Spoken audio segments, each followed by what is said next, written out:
হে everyone, আজ আমরা the second coming এই কবিতাটি পড়ব, যেটা লেখা হয়েছে উইলিয়াম বাটলার ইয়েটসের দ্বারা, যাকে আমরা শর্টকাটে WB ইয়েটসও বলে থাকি। ঠিক আছে, তো উইলিয়াম বাটলার ইয়েটসের লেখা দ্য সেকেন্ড কামিং এই কবিতাটা, এখন তো এটার নাম হলো দ্য সেকেন্ড কামিং, বাট এটার পূর্ববর্তী নাম ছিল দ্য সেকেন্ড বার্থ। এটার আগেকার নাম কি ছিল? The second birth. তাহলে এখানেই একটা MCQ হয়ে যাবে যে দ্য সেকেন্ড কামিং কবিতার পূর্ববর্তী নাম কী ছিল, বা what was the original name of the second coming. লিখব the second birth, the second birth. Okay, তো কবিতাতে নামার আগে আমরা কিছু স্ট্রাকচার দেখে নেবো বা পোয়েট সম্পর্কে দেখে নেবো। তাহলে দেখব উইলিয়াম বাটলার ইয়েটস তিনি জন্মগ্রহণ করেছিলেন কোথায়? আয়ারল্যান্ডে। কোথায় জন্মগ্রহণ করেছিলেন? আয়ারল্যান্ড। আচ্ছা, আয়ারল্যান্ডের কোথায়? ডাবলিন নামক একটা শহরে। আয়ারল্যান্ডের কোথায়? ডাবলিন নামক একটা শহরে তিনি জন্মগ্রহণ করেছিলেন। আর কি দেখব যে তিনি এই দ্য সেকেন্ড কামিং কবিতাটা তিনি লিখেছিলেন 1919 সালে, 1919 সালে, এবং এটা পাবলিশ হয়েছিল 1920 সালে। তাহলে আমার এখান থেকে একটা কোয়েশ্চেন কি পেলাম যে উইলিয়াম বাটলার ইয়েটস তিনি এই কবিতাটা লিখেছিলেন 1919 সালে এবং এটা পাবলিশ করা হয়েছিল 1920 সালে। কোথায় পাবলিশ হয়েছিল? এটা পাবলিশ করা হয়েছিল দ্য ডায়াল নামক একটা ম্যাগাজিনে। কোথায় পাবলিশ করা হয়েছিল? দ্য ডায়াল নামের একটা ম্যাগাজিনে, MAGAZINE, দ্য ডায়াল নামক একটা ম্যাগাজিনে পাবলিশ করা হয়েছিল। আগেকার দিনে তো বেশিরভাগ কবিতা ফার্স্ট টাইম কোনো ম্যাগাজিনেই পাবলিশ করা হতো। আর এটা অরিজিনাল নেম তো বলেই দিলাম, এটার অরিজিনাল নেম ছিল the second birth, the second birth. আচ্ছা, এটার নাম থেকেই আমরা বুঝতে পারছি দ্য সেকেন্ড বার্থ তার মানে জন্ম, সেকেন্ড মানে দ্বিতীয়বার, for the second time, birth মানে তো আমরা জানি জন্ম। তাহলে এখান থেকে আমরা এটা বুঝতে পারছি যে কোনো ব্যক্তির কোনো বিশেষ কোনো জিনিসের জন্মগ্রহণ করানো হচ্ছে দ্বিতীয়বার। তো এটা আমরা নাম থেকে, জাস্ট নাম থেকে বুঝতে পারছি। ঠিক আছে, এবার এই কবিতার পেছনে যে এই কবিতার নাম কেন, শুধু নাম না, এই কবিতা কেন সেকেন্ড কামিং লেখা হয়েছে বা সেকেন্ড বার্থ এই কবিতাটা কেন লেখা হয়েছে, তার ব্যাকগ্রাউন্ড কী, কেন কবির মনোভাব এমন হয়েছিল এই কবিতা লেখার, সেটা আমরা দেখব। আমরা যদি একটু লক্ষ্য করে দেখি কবিতার জাস্ট ব্যাকগ্রাউন্ড একটা যদি ভালো করে খেয়াল করে দেখো একটা জিনিস, এই কবিতাটা কবে লেখা হয়েছে? 1919 সালে। আর পাবলিশ হয়েছে কবে? 1920 সালে। একটা জিনিস তোমরা মনে করে দেখো, ওয়ার্ল্ড ওয়ার ফার্স্ট কবে হয়েছে?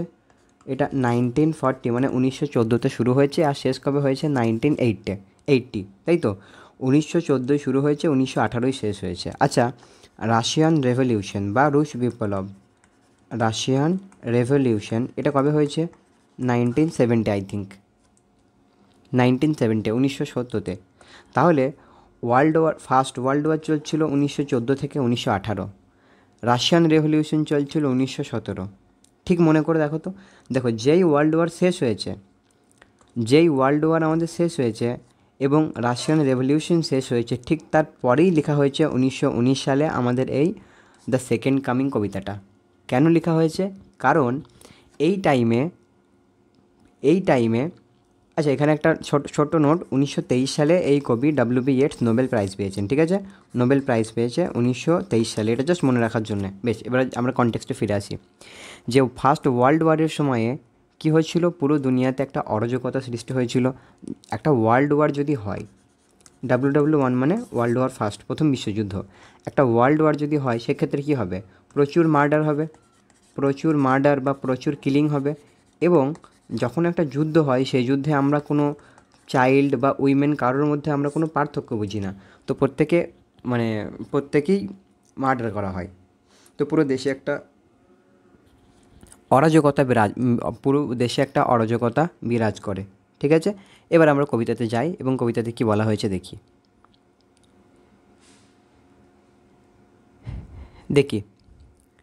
বলা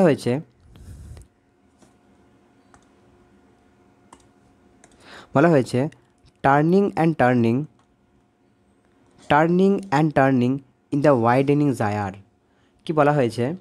যে টার্নিং ইন দ্য ওয়াইডেনিং জায়ার, তার মানে টার্ন মানে কি, টার্নিং অ্যান্ড টার্নিং মানে চক্রের মতো ঘুরছে এরকম, ঠিক এরকম চক্রের মতো এরকম এরকম এরকম এরকম ঘুরছে এবং ঘুরতে ঘুরতে ওপরের দিকে উঠছে। বলছে চারিদিকে ঘুরতে ঘুরতে বা চক্রের মতো গোলাকারভাবে ঘুরতে ঘুরতে ইন দ্য ওয়াইডেনিং, ওয়াইডেন মানে হলো কোনো জিনিস ধীরে ধীরে বড় হওয়া, সেটাকে বলা হয় ওয়াইডেনিং।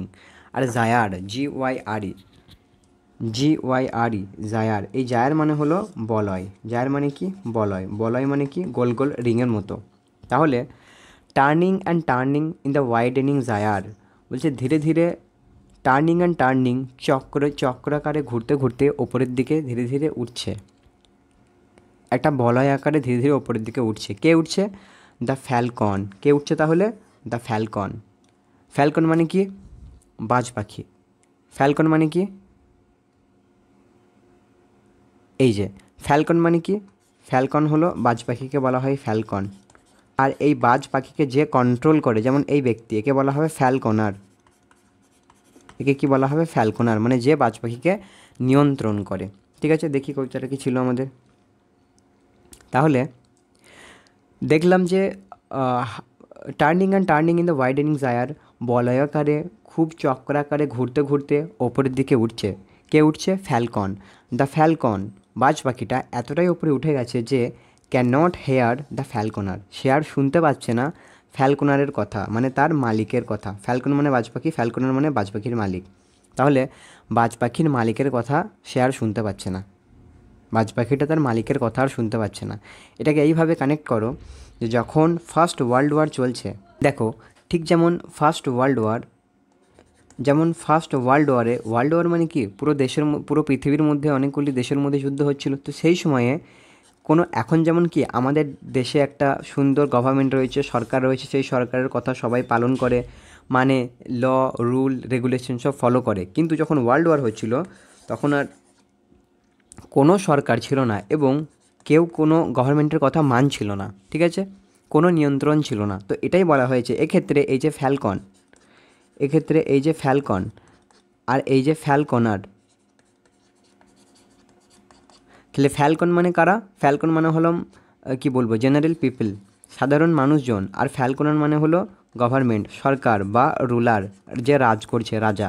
ঠিক আছে, তো বলা হয়েছে যে দেশে এতটাই অরাজকতা চলে এসছে, এতটাই নৈরাজ্য চলে এসছে যে ফ্যালকন মানে বাজ পাখি, ঠিক বাজ পাখির মতো মানুষেরা, মানে জেনারেল মানুষেরা, সাধারণ জনগণ can not hear the falconer, ঠিক যেমন বাজ পাখি তার মালিকের কথা শুনতে পাচ্ছে না, ঠিক সেরকমভাবেই সাধারণ জনগণ সরকারের কথা আর কেউ শুনতে পাচ্ছে না, রুলারের কথা, রাজার কথা কেউ শুনতে পাচ্ছে না। তারপরে কি বলা হয়েছে? থিংস ফল অ্যাপার্ট, জিনিসপত্র যেন চারিদিকে ছড়িয়ে পড়েছে। এখানে কি জিনিসপত্র ছড়িয়ে পড়েছে? না, সব কিছু, দেশের সব কিছু যেন ছড়িয়ে পড়েছে, খসে পড়েছে। The centre can not hold, centre মানে এক্ষেত্রে মনে মনে ভেবে নেবে সেন্ট্রাল গভর্নমেন্ট বা কেন্দ্র, ঠিক আছে, কেন্দ্র সরকার। দ্য সেন্টার ক্যানট হোল্ড, কেন্দ্র আর যেন সব কিছু ধরে রাখতে পারছে না, কেন্দ্রের টান যেন ধীরে ধীরে আলগা হয়ে যাচ্ছে, সব কিছু হাত থেকে বেরিয়ে যাচ্ছে। মেয়ার অ্যানার্কি, মেয়ার মানে হলো অনলি, মেয়ার মানে কি অনলি, শুধুমাত্র। অ্যানার্কি মানে কি? অ্যানার্কি মানে হলো নৈরাজ্য, মানে হলো অরাজকতা, যেখানে কোনো রাজা নেই, কোনো রানী নেই, কেউ কারোর কথা মানে না, কেউ কারোর কথা শোনে না, সেটাকে বলা হয় অ্যানার্কি। ঠিক আছে, ধরে নাও আমাদের দেশে মোদি সরকার নেই, বা কোনো রাজা নেই, কোনো মুখ্যমন্ত্রী নেই, কোনো গভর্নর নেই, কোনো সিএম পিএম কেউ কোথায় নেই, যে যার মতো যা ইচ্ছা করছে, সেটাকে বলা হবে অ্যানার্কি, যেটা সব থেকে খারাপ অবস্থা একটা দেশের।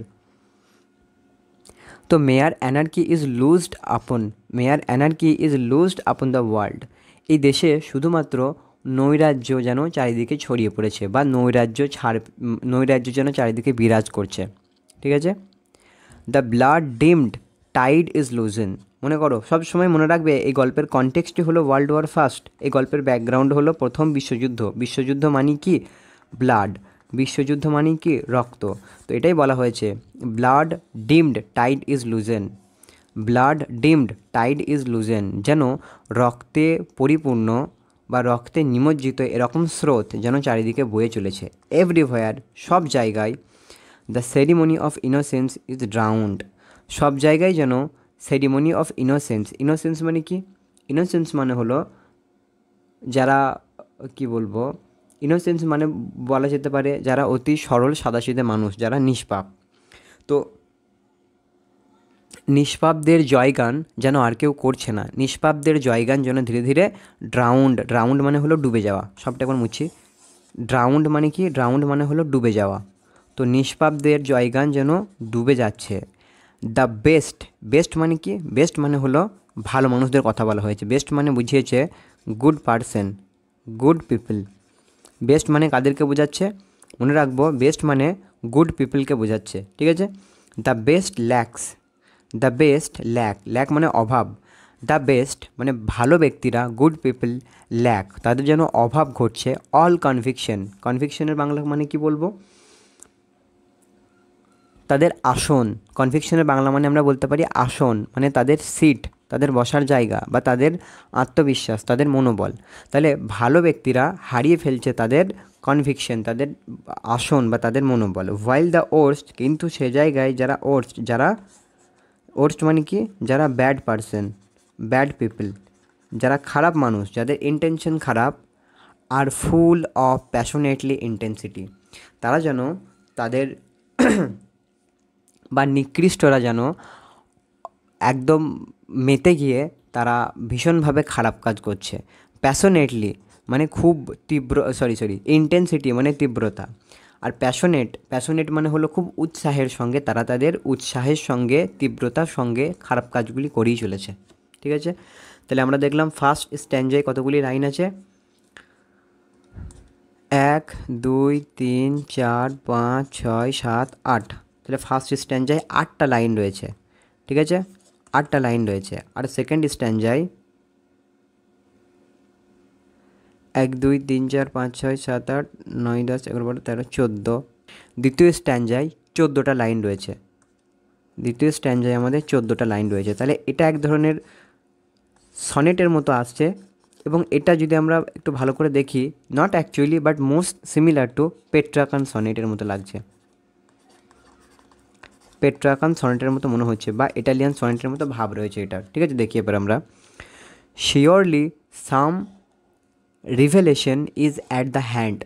বলছে শিওরলি, নিশ্চিতভাবে, সাম রিভেলেশন অ্যাট দ্য হ্যান্ড, বলছে নিশ্চিতভাবে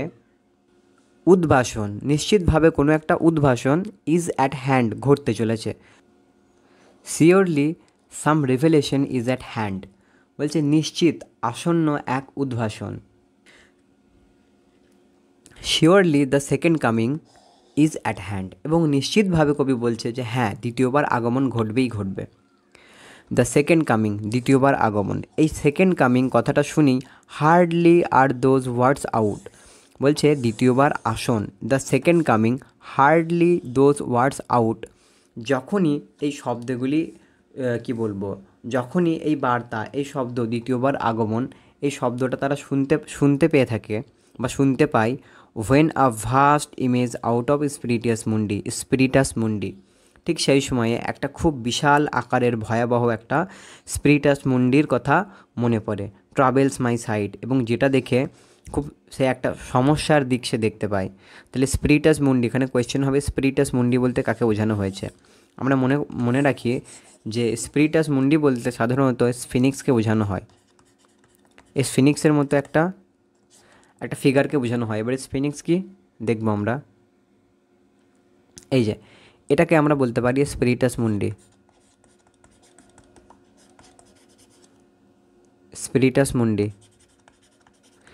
স্পিরিটাস মুন্ডিকে জেনারেলি আমরা স্ফিনিক্সও বলে থাকি অনেক ক্ষেত্রে, ঠিক আছে। স্ফিনিক্স কি, এটা কোথায় দেখতে পাওয়া যায়? প্রথম কথা, এটা ডেজার্টে দেখতে পাওয়া যায়।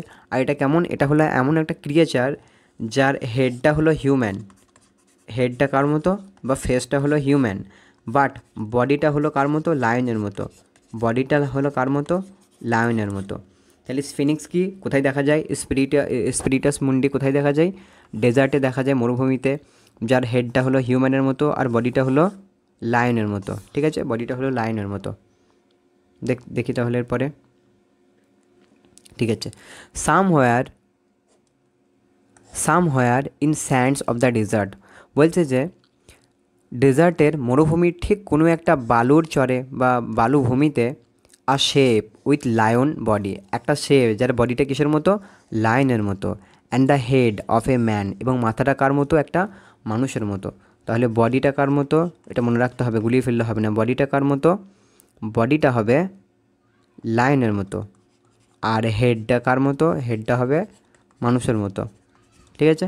তারপরে এ গেজ ব্ল্যাঙ্ক, এ গেজ, গেজ মানে হলো একটা দৃষ্টি, এ গেজ ব্ল্যাঙ্ক, একটা ফাঁকা দৃষ্টি, একটা ফাঁকা দৃষ্টি মানে এমনভাবে তাকানো যে তাকানোর মধ্যে কোনো ইমোশন নেই। সাপোজ তোমার, কল্পনা করে দেখো, সাপোজ যেটা তোমার মা, সে তোমার দিকে যেভাবে তাকিয়ে থাকবে, নিশ্চয়ই তাকানোর মধ্যে কোনো একটা হয় রেগে থাকবে, নয়তো ভালোবাসা থাকবে, কিছু তো থাকবে, বুঝে গেল।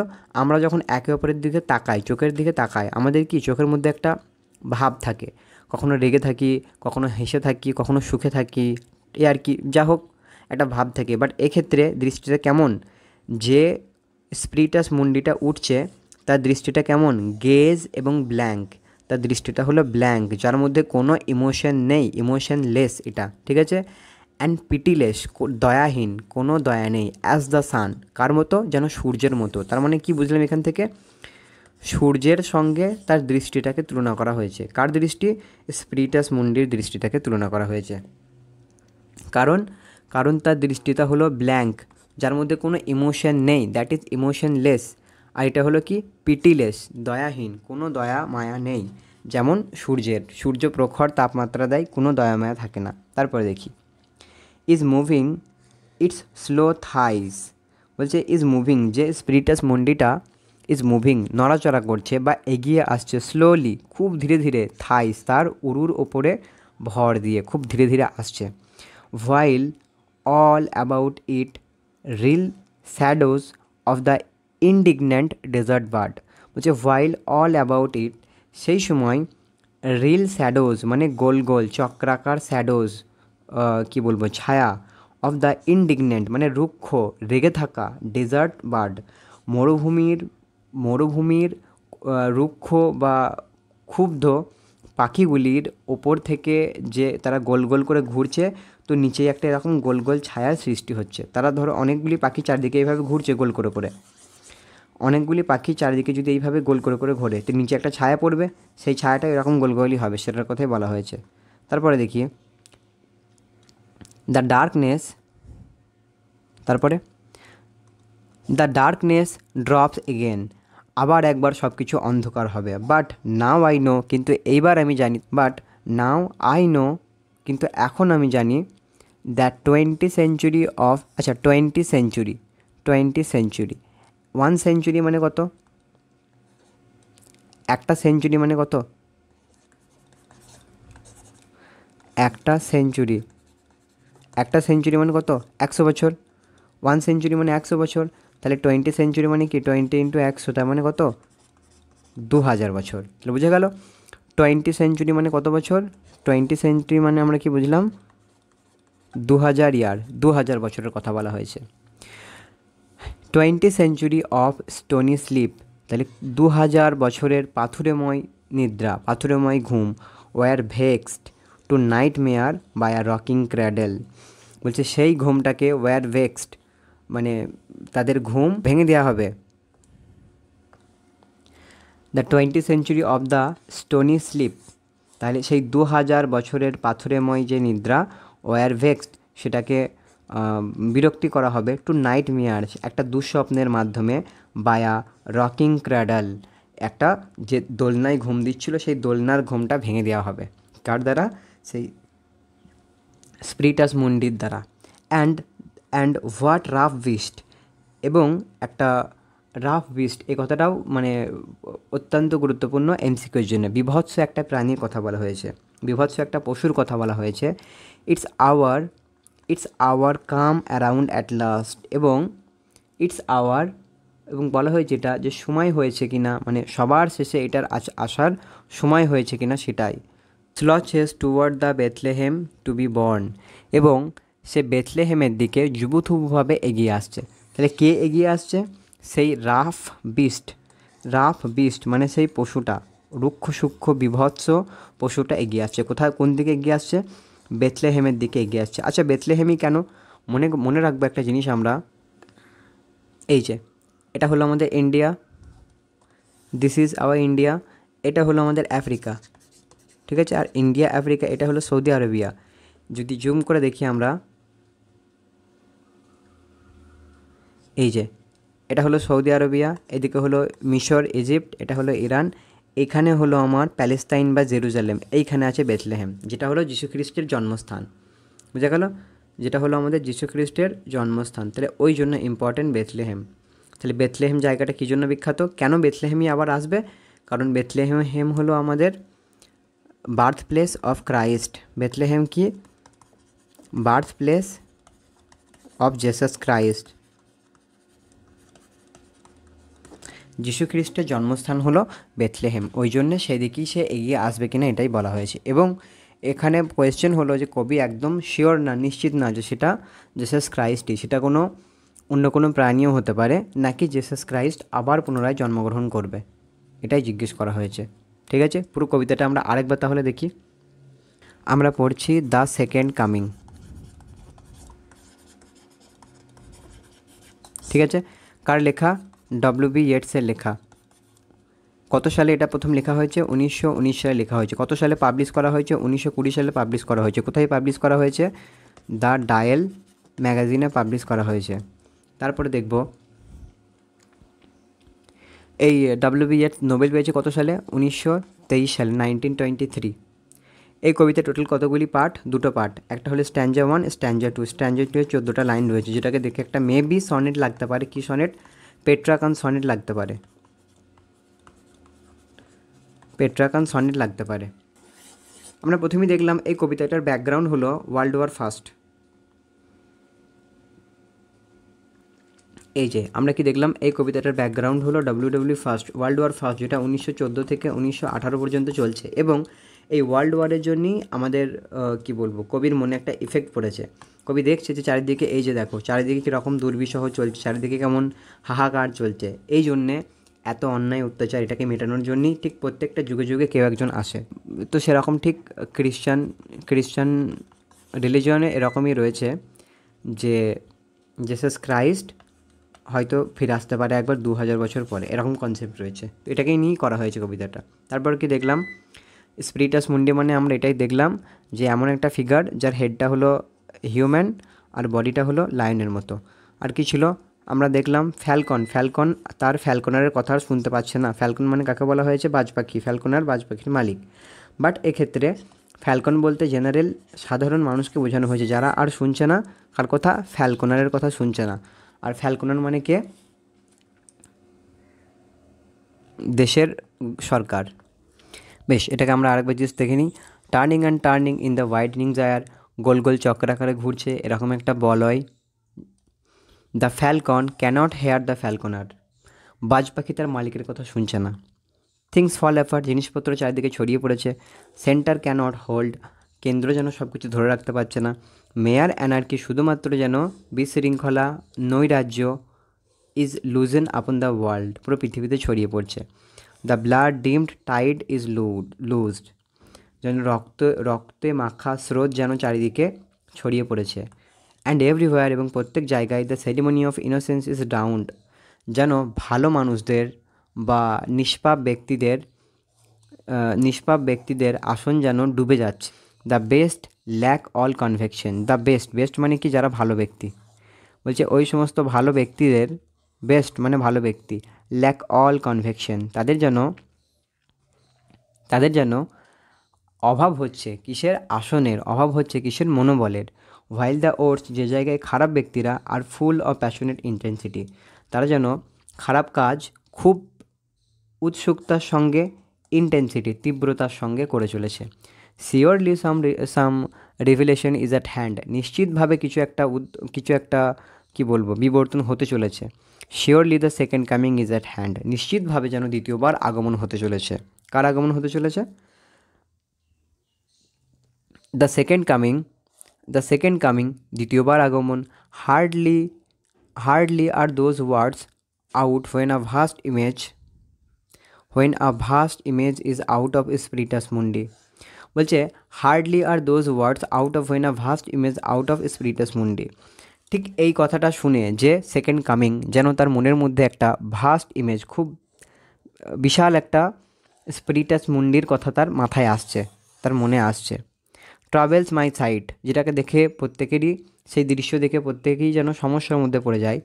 Somewhere in sand of the desert, যেন মরুভূমির কোনো একটা বালুকাময় জায়গায় a shape with lion body, যার শেপটা হলো, বডিটা হলো লায়নের, and head of a man, এবং মাথাটা হলো একটা মানুষের। এ গেজ ব্ল্যাঙ্ক, একটা শূন্য দৃষ্টি। পিটিলেস অ্যাজ দ্য সান, এবং তার দৃষ্টিটা এমন সূর্যের মতো যেন দয়াহীন। ইজ মুভিং ইট স্লো থাইস, আচ্ছা সূর্যের মতো দয়াহীন কেন? সূর্য যখন আলো দেয় সব জায়গায় সমানভাবেই তাপ দেয়। সে কি কখনো কেউ একজন রৌদ্রে দাঁড়িয়ে আছে বয়স্ক ব্যক্তি, যে বয়স্ক ব্যক্তিকে দেখে একটু মায়া লাগলো তাকে কম তাপ দেবো, আর ইয়াং ছেলেকে দেখে একটু কম মায়া লাগলো তাকে বেশি তাপ দেবো, তা তো নয়, সমানভাবে সবাইকে তাপ দেয়। ওই জন্য বলা হয় যে পিটিলেস। দেখি তারপরে, ইজ মুভিং ইট স্লো থাইস, যেন এর খুব ধীর গতিতে তার উরুটা বাড়িয়ে বাড়িয়ে চলছে। হোয়াইল অল অ্যাবাউট ইট, যে জায়গায় reel shadows of the indignant desert birds, সে জায়গায় কি দেখতে পেলাম?